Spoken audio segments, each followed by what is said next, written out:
Introducción a la teología espiritual. Si quiere, cambiemos de diapositiva, pasemos a la segunda, donde usted va a ver una diapositiva de un árbol. Y aquí vamos a empezar a explicar por qué el nombre y vamos a empezar a entender qué es realmente espiritualidad. En esa diapositiva nosotros tenemos la imagen de un árbol, ¿sí? Ese árbol, si usted se da cuenta, está bien identificada todas las partes que lo conforman. Empecemos de abajo para arriba. ¿Qué está hasta abajo del árbol, dice ahí? Las raíces. ¿Qué le sigue, hermanos? El tronco. Luego, ¿qué tiene hacia los lados frondosamente? En verde, las ramas. Y luego tiene unos puntitos rojos. ¿Qué dice que son esos puntitos rojos? Los frutos. La teología es eso, ¿sí? Es un árbol que tiene, empecemos desde abajo otra vez, raíces, tronco, ramas y frutos, ¿sí? Bueno, empecemos a discernir qué significa, qué simboliza cada una de esas 4 partes del árbol de la teología. Empecemos con las raíces. Como para que la diapositiva se pudiera leer, yo he abreviado las raíces. Dice raíces 2 puntos y hay 3 tipos de raíces abreviadas: ST, SE y VS, ¿sí? ST, SE y VS. ¿Qué significa ST? Las raíces de la teología, ST, son la sagrada tradición. ¿De dónde se nutre el árbol de la teología? Se nutre de la sagrada tradición. Ya le voy a explicar lo que es la sagrada tradición así muy brevemente. SE, también el árbol de la teología se va a nutrir de las sagradas escrituras, ¿sí? Esas son las raíces. Usted sabe que los nutrientes al árbol le llegan por las raíces, ¿sí?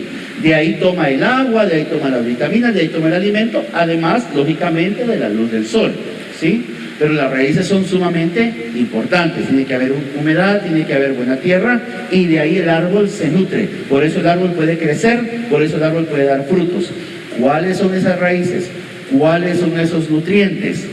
Sagrada tradición, sagrada escritura. VS, eso se lo voy a explicar hasta el final, ¿qué es eso? Alguien puede decir aquí, seguramente Juan Carlos está diciendo, hermanito, ¿y dónde está ahí el magisterio de la iglesia? Puede ser que alguien esté pensando eso, porque lo hemos oído casi siempre juntos: sagrada tradición, sagrada escritura y magisterio de la iglesia. ¿Qué es lo que pasa? Que el magisterio de la iglesia, su función es interpretar a la luz del Espíritu Santo lo que dice la sagrada tradición, la sagrada escritura. ¿Qué hace el magisterio? Interpreta. Pero las fuentes, ¿cuáles son? La sagrada tradición y la sagrada escritura. Voy a explicar las raíces. ¿Qué es la sagrada tradición?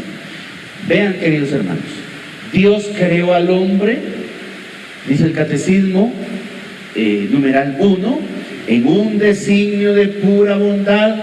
Dios ha creado al hombre para compartir con él parte de su vida bienaventurada. Le traduzco, lo que el catecismo está diciendo es: Dios es, era y será por los siglos de los siglos tan bienaventurado, tan rico, tan millonario, tan sobreabundante de gracia y de felicidad, que Dios no se conformó con quedarse con toda esa gracia, con toda esa riqueza, con toda esa bendición, con toda esa felicidad para sí mismo, solo para el disfrute de la Santísima Trinidad, Padre, Hijo y Espíritu Santo. Dios dijo no, y lo dice el Génesis: hagamos al hombre. Hombre se entiende ser humano, raza humana. Es decir, Dios era muy millonario, pero quiso tener hijos para darle a sus hijos. ¿Se entiende eso? No. Entonces viene el hombre, habita en la tierra, empieza a tomar conciencia de sí, y entonces Dios, ¿qué es lo que hace? Dios se revela al hombre. ¿Qué es lo que significa revelarse? Dice, hijo, aquí estoy. Yo te he creado. Para los más estudiosos, algo similar pasó con los ángeles. Para los más estudiosos les recomiendo vivamente leer una novela bellísima del padre Fortea que se llama Historia del Mundo Angélico. Para los más estudiosos, bellísima la novela, se la va a leer en 3 a 4 horas. Para los más perezosos, está en YouTube. Entonces cuando usted vaya manejando la puede oír. Cuando usted estaba haciendo su oficio en su casa lo puede oír. Léalo, escúchelo, pero entérese de la novela, bellísimo. Bueno, entonces Dios se revela. ¿Qué quiere decir? Que se muestra, le habla a Abraham, dice quién es, ¿sí? Eso se llama revelarse. Y entonces, cuando Dios se reveló a Abraham, ¿sabe qué es lo que hizo Abraham cuando tuvo a su hijo Isaac? Lo que hacemos todos los padres de familia. Yo no sé usted, pero normalmente los padres de familia tendemos a contarle a nuestros hijos nuestra historia, ¿sí o no? Viene Abraham, Dios se le aparece de alguna manera, en algún sueño, en alguna visión, y entonces Abraham eso se lo cuenta a su hijo Isaac. Isaac también tiene su propia experiencia y tiene la experiencia del papá. Y entonces Isaac tiene 2 hijos, ¿sí? Tiene a Esaú y a Jacob. El hijo de la promesa es Jacob. Entonces viene Isaac y le cuenta a Jacob la experiencia del papá y su propia experiencia. Viene Jacob y tiene 12 hijos varones. De esos 12 hijos varones nacen las 12 tribus de Israel, porque a Jacob Dios le cambia el nombre y le llama por nombre Israel. Y viene Jacob y le cuenta a sus 12 hijos. Sus 12 hijos tienen otra marimba de hijos, tienen una sinfónica de hijos, y entonces cuentan su propia experiencia, la de Jacob, la de Isaac, la de Abraham, y ahora se la están contando a cada uno de sus descendientes. ¿Y qué hacen cada uno de sus descendientes? Lo mismo, lo mismo, lo mismo, lo mismo, lo mismo, así hasta llegar a Jesucristo. ¿Cómo se llama a esa tradición de contar las cosas? Sagrada tradición. No había Biblia, solo había la sagrada tradición.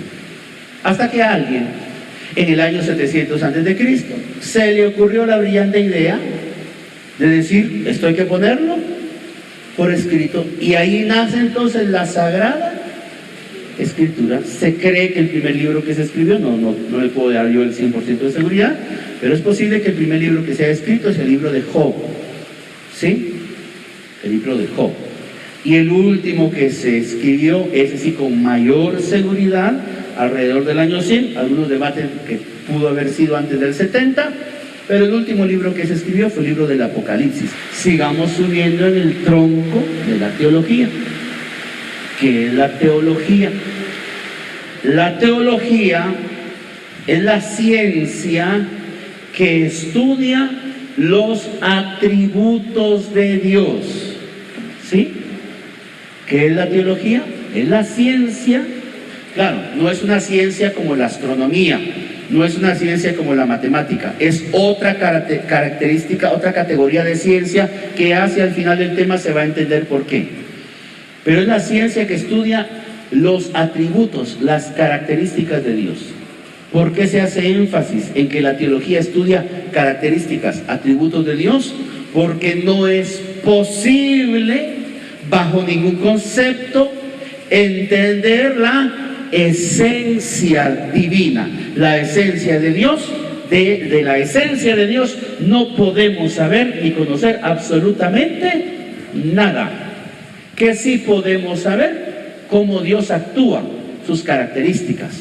Podemos saber que Dios es amor, podemos saber que Dios llama a la conversión, podemos saber que Dios no quiere la muerte del pecador, sino su conversión y que se salve. Podemos conocer que es Padre, podemos conocer, saber que es providente, que es poderoso, sobrenatural, milagroso, omnipotente, omnisciente, son sus características, todo lo puede, todo lo sabe, omnipresente, está en todas partes, que es eterno. Eso lo enseña la teología.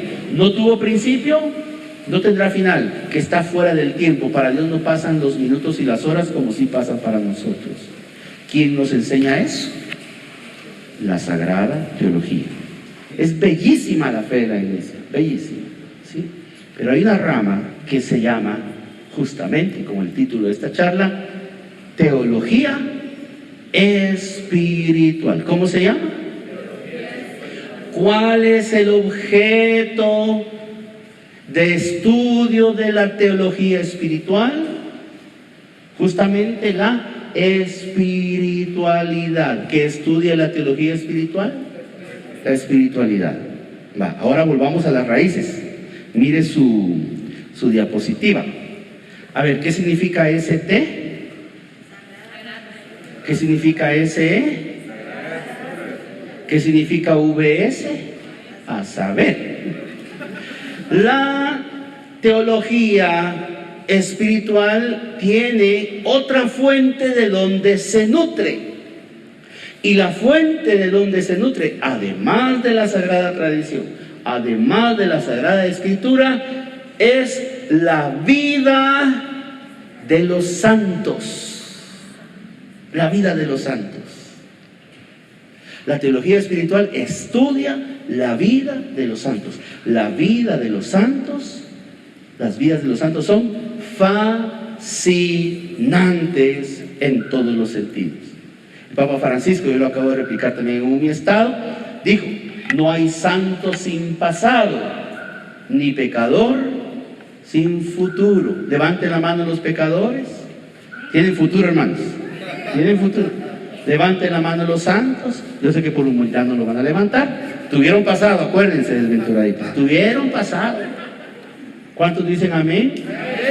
Que digan amén los que tuvieron pasado.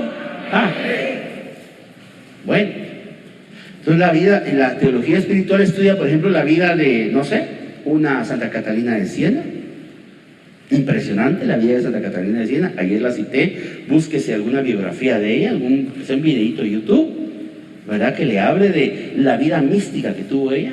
Una Santa Teresa de Ávila, del cual yo soy seguidor, yo soy fan, yo soy devoto de la Santa Teresa de Ávila, porque es una barbaridad de santa. No voy a hablar mucho de ella porque la segunda parte de esta charla tengo que hablar de la espiritualidad según Santa Teresa de Ávila. Vale. San Juan Bosco, la teología espiritual es la que se encarga de estudiar los sueños de San Juan Bosco, las obras, los milagros. Ese San Juan Bosco resucitó muertos, muchachos. La Virgen le pidió que le hiciera una iglesia, y el pobre San Juan Bosco no tenía pisto, pero la Virgen le proveía. De ahí el nombre es como nuestra parroquia, la Divina Providencia. Todas esas maravillas la estudia la teología espiritual. Dedíquese todos los días, aunque sea resumidamente, a estudiar el santo del día. Ahí lo pasan en Radio María, en Radio Estrella. Si no, busque usted algún servicio que le pueda llegar a su correo, su WhatsApp, o algún canal de YouTube que se dedique, aunque sea resumidamente, a ver la vida de los santos. Eso le va a inspirar. Amén. Solo evite una cosa: no se compare con los santos, porque Santa Teresa de Ávila no nació en el año 2020 ni en el 2022, no vivió en este contexto. Ella, en su contexto, fue santa con los retos de su época. Nosotros, en nuestro contexto, con los retos de nuestra época, así tenemos que ser santos. No diga: ay, me voy a fundar un convento. No, mamadito, usted tiene que trabajar. Hay que trabajar. Sí, la Santa Teresa fundó conventos, pero más que Ray Kroc fundar McDonald's. Sí, eso fue increíble. Bueno, entonces, estudia la vida de los santos. Consejo número 1, pero no se compare con ellos. Que lo inspiren, pero no se compare con ellos. Lo dijo el Papa en la encíclica que habló de la santidad: alegrados y regocijados, creo que es. ¿Sí? Ahí dijo el Papa eso. Y si no, es en la alegría del Evangelio, una de las dos. Vamos ahora a los frutos. ¿Usted sabe cuál es el fruto de la teología espiritual? Uy, usted va para monja, fíjese. Usted va para monja. el fruto de la teología espiritual es nada más y nada menos que la santidad. Es el fruto de el fruto de la espiritualidad. ¿Cuál es? La santidad. De tal manera que usted no puede ver un predicador, es que ese predicador, mire qué bonito habla, nos hace reír, nos hace llorar, aprendemos un montón de él, tiene 2 mujeres, pero a nosotros no nos importa, nosotros lo amamos y lo perdonamos en el amor de Jesús. Pues él puede tener un carisma, pero ¿tiene espiritualidad? No. ¿Por qué? Porque no tiene el más mínimo indicio de santidad.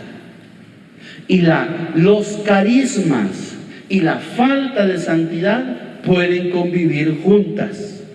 Y no lo digo yo, lo dice el mismo Señor Jesucristo. En aquel día, muchos de ustedes me dirán: Señor, pero si yo era la coordinadora de la columna de formación, Padre, ¿qué te pasa? ¿Cómo así que me estás mandando al infierno?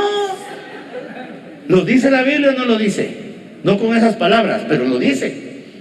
Yo predicaba en tu nombre, Padre. Yo expulsé demonios en tu nombre. Pues fíjate que a lo mejor sí, pero si te vi ni me acuerdo.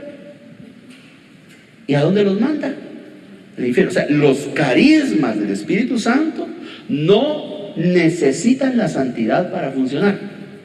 De ahí, hermanos, que puede haber predicadores, y se los he dicho muchas veces, para que no se asuste, para que usted de una vez ponga los pies sobre la tierra, ¿sí? Predicadores homosexuales, los hay.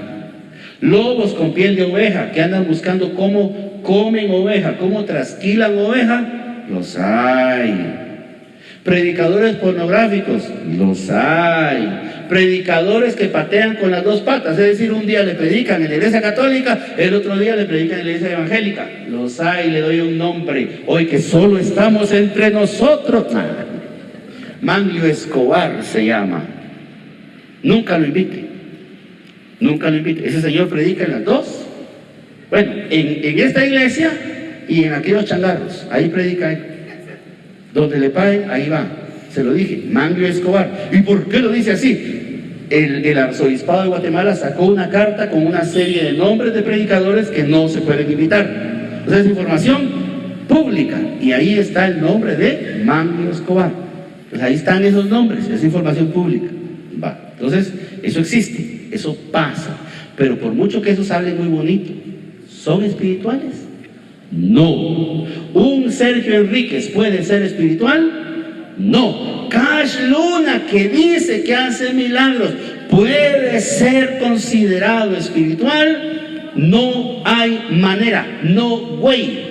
No sea güey. No, eso no se puede. Imposible, 100%. Imposible. Amén. ¿Por qué? Porque no tiene toda la estructura que ya le dije. No tienen a María, no puede haber espiritualidad sin eso. Es imposible. Hay que agarrar o todo el árbol o nada. Amén, hermanos. Amén. Bueno, sigamos. Ahora, hasta el momento, no sé si hay preguntas. Ya entendimos la rama de la teología que vamos a estudiar, ¿verdad? No es una charla de teología, pero es para que usted se ubique en dónde estamos. Y por eso la cuestión ahí del árbol. ¿Alguna duda, hermanos? ¿O sigo ya con la segunda parte? ¿Estamos bien? Va. Vamos ahora a consultar, si usted pasa ¿cómo se llama esto? A la diapositiva número 3. Dice que vamos a estudiar, según Santa Teresa de Ávila, cuál es la verdadera espiritualidad, ¿sí? Y la diapositiva dice textualmente, según Santa Teresa de Ávila, según Santa Teresa, pero es la de Ávila, no le puse ahí, pero es la de Ávila porque hay varias. La verdadera espiritualidad consta de ciencia y experiencia, y vamos a explicar eso. ¿Por qué consultamos nosotros a Santa Teresa de Ávila? ¿Por qué la iglesia toma en cuenta a Santa Teresa de Ávila para hablar de espiritualidad? Porque Santa Teresa de Ávila, creo que durante el reinado de Pablo VI, fue declarada y es la primera doctora de la iglesia. Primera doctora y doctora de oración, le cuento. Entonces Santa Teresa de Ávila es la primera mujer en ser llamada doctora de la iglesia. Y como todos los doctores tienen que tener una especialidad, ¿verdad ustedes? La especialidad de la Santa Teresa de Ávila, ¿cuál cree que era? La oración. Y por eso ella es doctora de oración. Por eso ella tiene toda la autoridad para hablar de espiritualidad. Porque también, como creo que lo decía San Alfonso María de Ligorio, sin oración no hay salvación. Dígalo conmigo. Sin oración no hay salvación. Usted, hermanito, que solo ora los lunes aquí en la comunidad y toda la semana ya no ora y solo ora allá en la misa, usted no se está salvando. Sin oración no hay salvación.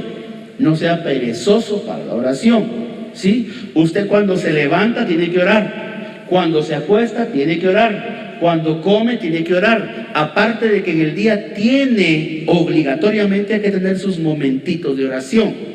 Les recomiendo 2 momentitos: Coronilla de la Divina Misericordia y Santo Rosario. ¡Ey, que no lo entiendo! Ya le dije que no es cuestión de entenderlo, usted récelo. No sea haragán y no me esté coqueando porque le voy a decir una palabra más fea. No sea haragán, amén. No sea perezoso espiritual. Ya les dije que retiro otra vez. Y por lo visto todavía no ha funcionado la cosa, pero si aquí rezáramos el rosario todos los días, todos los servidores, esta comunidad, hermanos, ¿qué pasaría con esta comunidad? Hagámoslo, amén. Sin oración no hay. Por eso es que a Santa Teresa se le consulta en este tema. O sea, se le consulta a través de sus escritos. ¿Qué dijo la Santa Teresa de espiritualidad? Y dijo lo siguiente: la verdadera espiritualidad consta de 2 cosas: ciencia y experiencia. Cuando decimos ciencia, no pensemos así el estudio del átomo, de las partículas, el estudio de los astros, de la teoría cuántica. No. Cuando hablamos de ciencia en lenguaje espiritual, estamos hablando del conocimiento de las verdades de la fe. ¿De qué estamos hablando cuando hablamos de ciencia?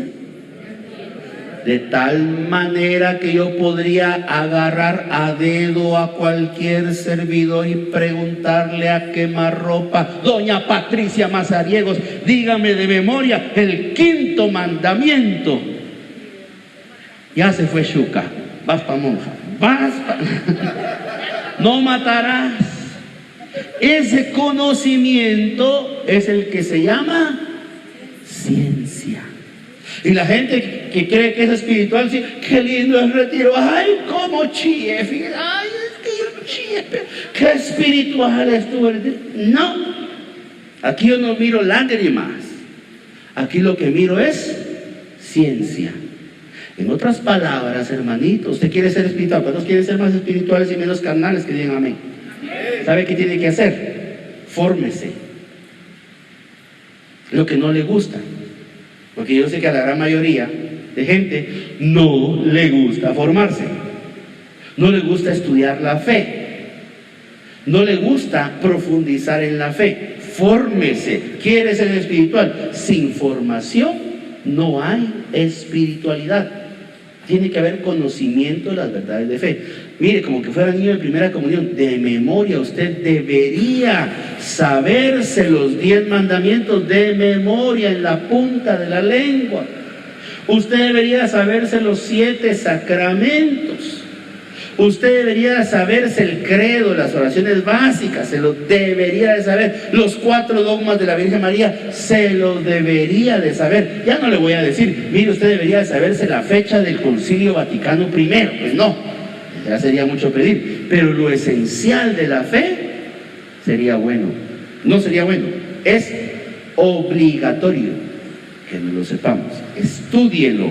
Y hoy no hay excusa, hermano. Qué fácil es hoy agarrar el internet y hacer una búsqueda los 5 mandamientos de la iglesia y rapidito le sale. Fácil. Mira, hermano, antes nosotros con mi papá compraba perchas de cassettes de predicación del hermano Salvador Gómez, del mismísimo padre Hugo Estrada, del padre Robert de Grandis. Compraba mi papá, pero para estudiar era la manera que uno tenía en aquella época, cassettes y pescar ahí que decía la gente. Hoy es re fácil, solo falta que usted le quite el amor a las 2 horas que desperdicia en el TikTok. Falta que usted le quite el amor a las 4 horas que se mira de Netflix, al todo el tiempo que pierde en el Facebook. Yo eliminé la aplicación de Facebook de mi teléfono. ¿Tengo Facebook? Sí, pues porque todo el mundo tiene, y hay que tener un contacto social, pues. Pero yo no tengo Facebook en mi teléfono. ¿Sabe por qué? Quita mucho tiempo. Como usted siente estar pasando, ay, ve, aquí está comiendo frijoles blancos, chile, y colorados. No, quítele a eso y fórmese. En YouTube hay muchas maneras. Yo voy a ver cómo me organizo para mandarles listas de reproducción enteras. Le estaba contando a una hermanita, la otra vez yo recibí un curso de sectas. Creo que fueron 600 horas que le invertí a la escucha de sectas. Yo sé si ¿de sacó tanto tiempo? ¿Y usted qué hace en el tiempo del tráfico? ¿Qué hace usted? Ahí va oyendo la clásica. Y va oyendo por 3.000 millones de veces oyendo Billie Jean de Michael Jackson. Como que ya lo vimos suficiente, ¿no cree usted? Estoy oyendo Thriller, otra vez oyendo Thriller. 4 horas diarias de tráfico. Y usted puede usarlo para eso. Fórmese, eso es espiritual. Amén, hermano. ¿Qué es la experiencia? La experiencia es precisamente la vivencia en carne propia de aquellas cosas que yo estudié en el papel. Dios es amor, atributo de Dios el más importante, amor. Pero es que yo lo viví, hermano. ¿Cómo lo viví? Acabo de publicar en mi Facebook y en mi YouTube el testimonio de nuestra hermanita María Eugenia, ¿cómo es que se llama el apellido, no? De Chapetón. Acabo de publicar su testimonio. Lo que vimos nosotros, que dice la Biblia que es amor, que va tras la oveja perdida, que Dios levanta, que Dios restaura, ella lo vivió en carne propia. Quizá a veces viene primero la experiencia y después la vivencia. A veces viene primero la vivencia y después no importa lo que venga primero, pero que vengan las dos. Usted tiene que tener vivencia, experiencia de lo que usted cree. Por eso a mí los testimonios me impactan y me gustan. Les recomiendo, mires en YouTube también el testimonio de Marino Restrepo. Si no se lo ha visto, míreselo. Si no se ha impactado por eso, preocúpese. Si usted no quedó con insomnio unas 3 noches por haber visto el testimonio de Marino Restrepo, preocúpese. Usted no tiene conciencia, usted está dormido.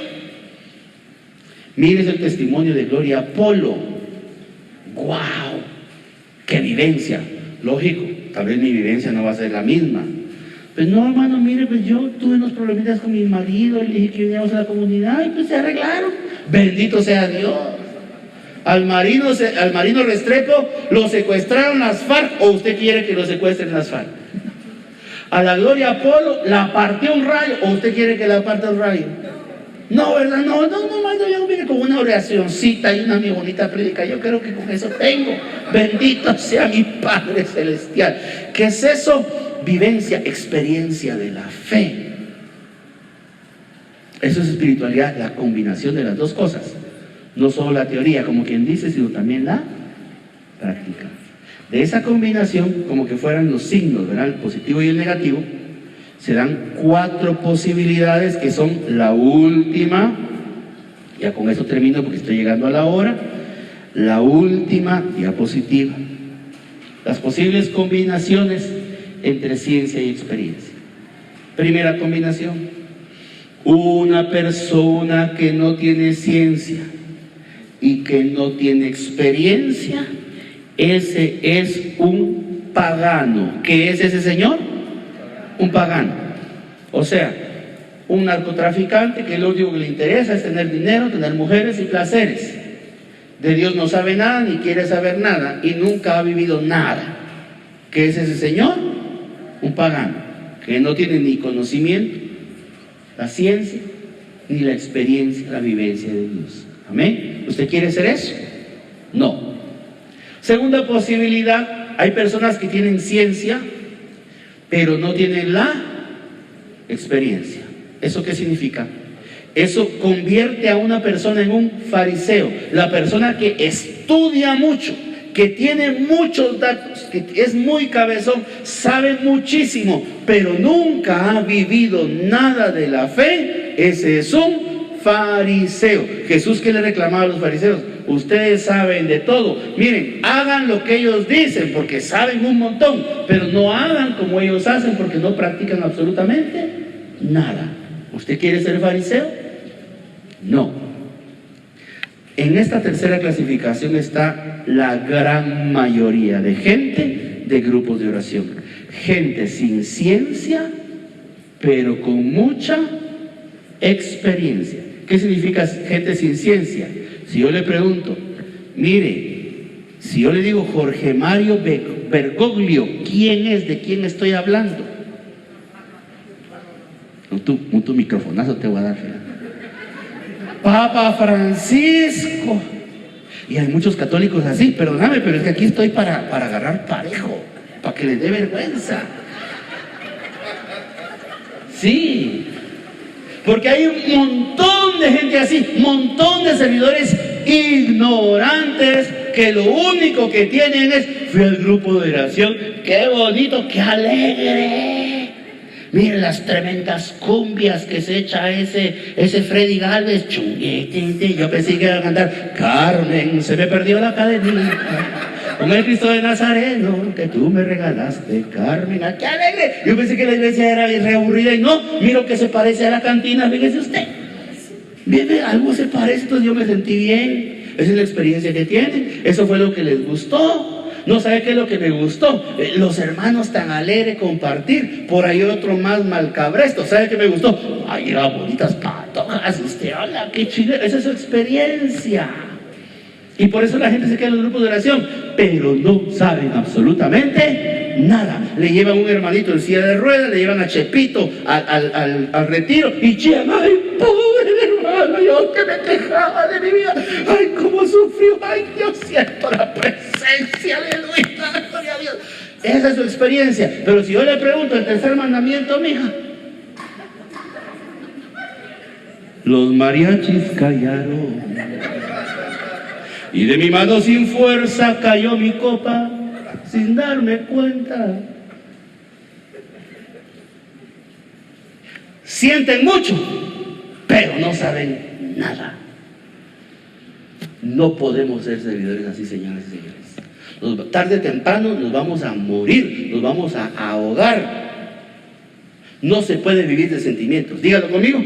No se puede vivir de sentimientos. Le voy a hacer una pregunta a rajatabla. Cuando mis sentimientos para con mi mujer eran más intensos, mis sentimientos, cuando éramos novios o después de 20 años de casado. Aquel ahí dice, no, yo te sigo queriendo. No, si yo no digo que no se quieran, pero cuando los sentimientos eran más intensos. Bueno, Juan Carlos, Karen, ¿se puede vivir de sentimientos en el matrimonio? Eso que les muestran ustedes en las películas. Ay, es que él tan lindo, mira, que ama a los niños, les gustan los perros, le llevó rosas y las serenatas, esas son pajas. No se puede vivir de sentimientos. En el matrimonio se vive de decisiones. No, ya me casé con este hombre, yo dije que si la quiero matar, no tengo que hacerle ganas. Y así voy a seguir hasta que la muerte nos separe, pues. ¿Significa que no se aman? No. Significa que el amor es más maduro. Igual en la vida de fe, no se puede vivir de emociones. Usted me hubiera visto a mí a los 12 años, cuando yo entré a la renovación a los 6. ¿Cómo era yo a los 12 años en la fe, hermano? Yo si hubiera habido pino aquí, yo me juntaba todo el pino, yo me bailaba y me danzaba y me remolineaba Hoy usted me ve aplaudir. No es que no me guste, pero no me emociona tanto. No puedo vivir de la emoción de cuando tuve 12 años. Tengo que vivir de decisión. Y mucha gente, hermanos, muchísima gente en grupos de oración, aquí entre ustedes, y lo acabo de demostrar, vive de emociones. No, hermano, no se puede llegar lejos así. Fórmese, hermanito. La verdadera espiritualidad no es sentir. Hay que tener la vivencia, por supuesto. Se tienen emociones, se tienen sentimientos, pero tienen que estar acompañados de los conocimientos. Si no, por eso hay gente que luego dice, un predicador ahí, bien abusado, ¿verdad? Que le dice: hermanita bendecida, anoche tuve un sueño, el Señor me dijo que dejara a mi mujer y que me casara con usted. Te lo digo en el nombre poderoso de Jesús. Parece chiste, ¿verdad? Pero pasa. Y la gente burra que cae porque no sabe que hay un mandamiento, el sexto, que dice: no cometerás adulterio. Pero mire, señor predicador, y este mandamentito que dice aquí que no se puede cometer adulterio. Y ahí que dice Jesús: el que se casa con la repudiada comete adulterio, ese donde me lo deja. Gente lo hace, hermanos. Gente lo hace. Yo lo he oído de pastoras protestantes. ¿Y por qué lo he oído de pastoras? Porque mi trabajo es ver qué dice la competencia. Ese no es su trabajo, ese es el mío. ¿Oye? No es que yo me vaya a meter a una iglesia. Ahí están las prédicas en YouTube. No lo haga, usted no lo haga. Yo lo hago por usted. Yo le cuento el chisme. Confórmese con eso. Pero gente lo hace. La otra vez, un testimonio. ¿Sabe cómo empezó el testimonio? Hermanos, yo me he casado 3 veces. Esta es mi mujer. Mi tercera mujer, bendito sea Dios, hasta que encontré a la que sí era. Así empezó el testimonio. Tremendo ignorante él y tremendo ignorante el coordinador que lo puso a dar testimonio. Ignorante a morir.